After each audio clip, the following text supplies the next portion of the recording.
Maryan Cabdi Maxamed baa la dhahaa waxaan ahay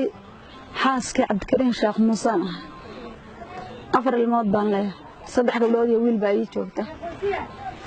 Cabdikariin wuxuu ahaa nin muwaadin Soomaaliyeed dawladdiisa iyo dadkiisa iyo diintiisa daacad u ah calanka Soomaaliyeedna u soo dhaawacmay u soo halgamay nin aan haysanin sharci Itoobiya aan haysanin baasaboor been ah oo la dhoobay baa gacanta loo galiyay laguna qaaday laguna afduubay Cabdikariin waxaa afduubay dawladda Soomaaliya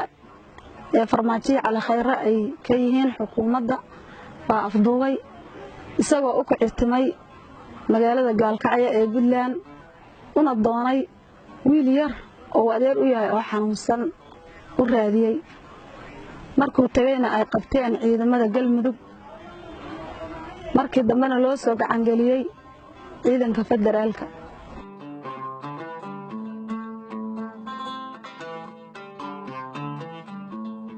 subaxii waxa ii soo sheegtay gabadh walaashiisa oo Muqdisho joogta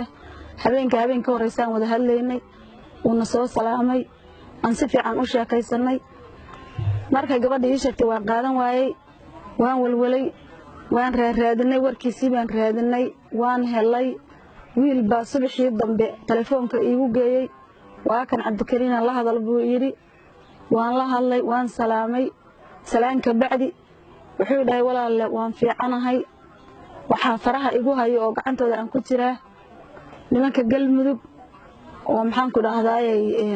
kamid ah ka tirsan qaybta federaalka ee Soomaaliya waa Ilaahay mahadi haday federaalka ay gacanta igu hayso dadka daji bulshadana daji niyadiina daji xaasaskii caruurtana daji ugu dhahay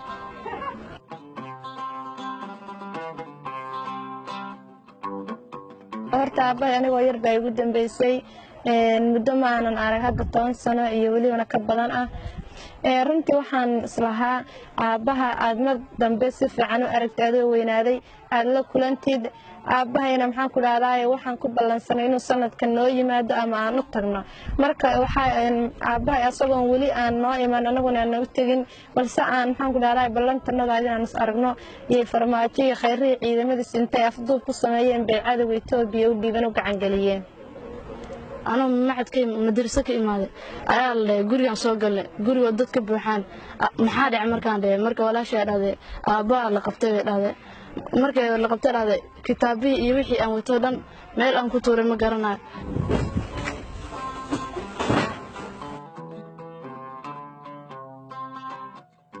عروت هذا وهم بيسقط دران أنا جوان كنت دراي درسكي جيرانكي أردن بانود دراي محلقاتك إلهي ودن با wada ooyay caalamka oo dhan baa ka qaylay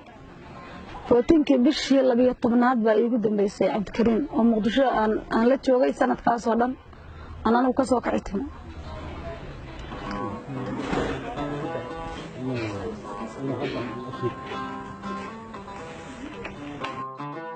Cabdikariin geesi umada Soomaaliyeed oo taqaano ah nin ay dad yar yaqaanaan ma ahayn oo maxaan ku raadayay shakhsi يقومنا يقنن دبدنا يقنن ده مد الصوماليين ما يحكوا لحد مركب ولا Cabdikariin نحاسها دولة الصوماليين ده فلكن حنا فاشهم بيجيستي أنا سايقة يجي لقبتي على ولاقة عندي دولة إثيوبيا الله أفضوبي فرماجة على خير سنبلوش تعبت لمن كاس أيوقع عنديين كان قتين Cabdikariin الإسلام هو من شيخ عالين وها من صلاة الليل كاللبية طبعاً كعاوة وتاجن بوها أنا مرقول أتكعجس دين إسلامك ما أنا إيدن ما أنا فرحين وأنا دبعت سنين وأنا أوي إن مالك دتك أي فرحين وإيدين حتى غير أبونا وحنا ما هي أبوها الأفضل وإثيوبيا لوجع عقلي على ولادي ما أنا كفيلين إن الدولة الصومالية Cabdikariin هو تاجر سنة أنا وان تاجر سنين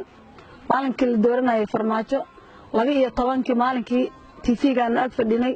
dadkaan tirinaynay waan taageersanayn waan u mashxaradnay waan u durbaantunay habeenkii ma aan seexanin daaradayda lagu ciyaarayay habeenkii oo dhan dhibaato aanan ka filanaynin buu nagu bilaabay anigu igaga bilaabay iyo xaaska ninkan u ahaa